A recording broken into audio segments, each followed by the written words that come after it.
My name is Megan Souness, and for my third year honours project, I work with Professor Lu-Yun Lian on a structural biology project to uncover the role of cyclophilin D in mitochondrial dysfunction and disease.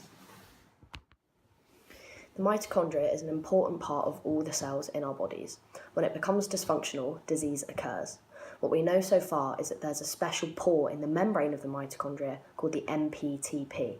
When this opens, it releases all the cell's contents and ruins the balance of the cell's nutrients. This causes cell death and a widespread range of diseases, such as acute pancreatitis. Currently in science, little is known about how the mitochondria becomes defective, and this means that very few treatments are available to treat these related diseases. One protein of interest inside the mitochondria is called cyclophilin D. It's been highlighted by scientists as a crucial regulator of this mitochondrial dysfunction for its interaction with many cellular components. Lots of work has already been carried out on CYP-D. Many studies have looked at how the protein behaves in stress, as this is when cell death and tissue damage occurs due to the mitochondria's dysfunctional behaviour. My project focused on uncovering the precise roles of cyclophilin D, looking for the important parts within its structure and how it interacts with other proteins in stress conditions. I also tested small compounds that in the future can be developed into therapeutic drugs to treat the diseases caused by this abnormal behaviour in the mitochondria.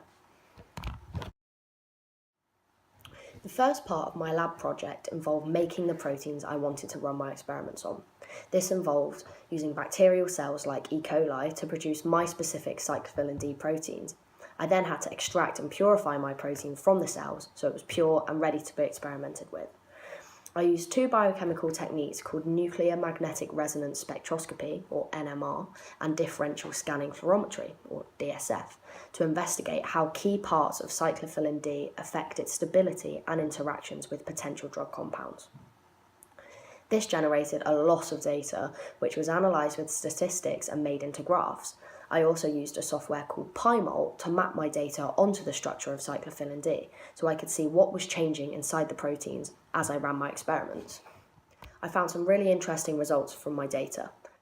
Firstly, extremely small alterations or mutations to the protein can have a really widespread effect on the protein's surface structure, as seen in this figure, which shows highlighted areas which are affected.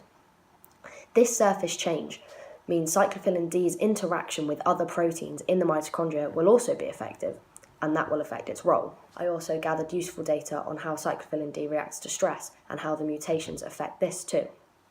Finally, of the 7 small potential therapeutic compounds I tested, 3 were revealed as promising therapeutics, in particular one called APC133. The work I completed in my project has contributed greatly in finding the precise structure and roles of cyclophilin D. Therefore, it's revealed more about how it's involved in mitochondrial dysfunction. In future, this work can be used to develop therapeutic medicines to treat the many diseases that result from these abnormalities that occur inside the mitochondria. I really enjoyed my honours project, and it's made me want to continue studying structural biology further in my career as a biochemist. Thanks for watching, and I hope you enjoyed it.